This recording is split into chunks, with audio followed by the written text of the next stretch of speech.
வணக்கம். இன்னைக்கு நம்ம பார்க்க போகிற சமையல் என்னென்னா அருமையான மாங்காய் தொக்கு எப்படி செய்யலாங்கிறத பார்க்கலாம். இப்போ ஒரு கடாய் எடுத்துக்கலாம். இதில் 4லேருந்து ஒரு 5 டேபிள் ஸ்பூன் நல்லெண்ணெய் சேர்த்துக்கலாம். இப்போ எண்ணெய் நல்லா சூடாயிருச்சு. இதில் வந்து 1 டேபிள் ஸ்பூன் கடுகு சேர்த்துக்கலாம். கடுகு நல்லா பொரியட்டும். கடுகு பொரிய ஆரம்பிக்கும் போது 1/4 டேபிள் ஸ்பூன் பெருங்காயத்தூள் சேர்த்துக்கலாம். பெருங்காயம் நல்லா பொரியட்டும். பெருங்காயம் கடுகு நல்லா பொரியுது. இதில் மீடியம் சைஸாக 2 மாங்காய் துருவி வச்சுருக்கேன். நான் வந்து கிளிமூக்கு மாங்காய் தான் எடுத்திருக்கேன். நல்லா கொஞ்சம் மீடியம் சைஸாக பார்த்து இந்த அளவுக்கு துருவி எடுத்துக்கோங்க. இப்போ வந்து நம்ம இதை சேர்த்துக்கலாம்.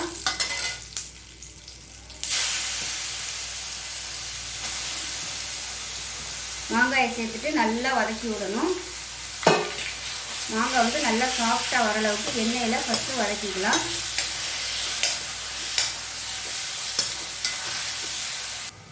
அரை டேபிள் ஸ்பூன் மஞ்சள் தூள் சேர்த்துக்கலாம்.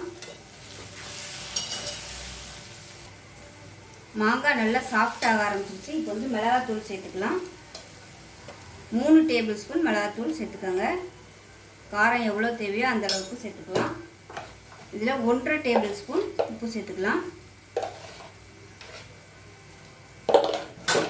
இப்போ தான் நல்லா வதக்கி விட்டுக்கலாம். இப்போ இந்த ஸ்டேஜில் எண்ணெய் பத்தாத மாதிரி தான் இருக்கும். இதனால் ஒரு 4 ஸ்பூன் எண்ணெய் திருப்பி சேர்த்துக்கலாம். நம்ம அதை நல்லா கிளறி விட்டுக்கலாம். ஏன்னா நம்ம வந்து இது ஊறுகாயாக பண்ணுறதுனால எண்ணெய் வந்து அதிகமாக இழுக்கத்தான் செய்யும். எந்த அளவுக்கு எண்ணெய் சேர்க்குறோமோ அந்த அளவுக்கு வந்து ரொம்ப நாளைக்கு இருக்கும். ஊறுகாய் கெட்டு போகாது சீக்கிரம். அது நல்லா வதங்கி வரட்டும். அடிப்பிடிக்காத அளவுக்கு அப்பப்போ நல்லா கிளறி விட்டுக்கிட்டே இருங்க. நல்லா எண்ணெய் பிரிஞ்சு வரும். அந்த அளவுக்கு நல்லா கிளறிக்கிட்டே இருக்கணும். மீடியமான ஃப்ளேமில் நல்லா கிளறி விட்டுக்கிட்டே இருங்க. இப்போ பாருங்கள் எண்ணெயெல்லாம் நல்லா பிரிய ஆரம்பிச்சிருச்சு. இந்த ஸ்டேஜில் 1 டேபிள் ஸ்பூன் அளவுக்கு வெல்லம் சேர்த்துக்கலாம். நான் வந்து மாங்காய் நல்லா வந்து எண்ணெயெல்லாம் பிரிய ஆரம்பிச்சிருச்சு. இந்த ஸ்டேஜில் அரை டேபிள் ஸ்பூன் வறுத்து பிடிச்ச வெந்தயத்தூள் வந்து சேர்த்துக்கலாம். அவ்வளோதான். வெந்தயத்தூளை சேர்த்துட்டு லேசாக ஒரு பரட்டிட்டு அமர்த்திடலாம். இப்போ கேஸ் அமர்த்திடலாம். அவ்வளோதான். அருமையான மாங்காய் தொக்கு ரெடி ஆயிடுச்சு. இது வந்து ஆற விட்டு டப்பாவில் போட்டு வச்சுட்டிங்கன்னா நல்லா ஃப்ரிட்ஜில் 1 வருஷம் வரைக்கும் நல்லாயிருக்கும். கெட்டு போகாமல் அப்படியே சூப்பராக இருக்கும். ஆனால் இது யூஸ் பண்ணல தொக்கு மட்டும் எடுத்து நம்ம யூஸ் பண்ணணும். அந்த எண்ணெயை வந்து எடுத்து வேஸ்ட் பண்ணக்கூடாது.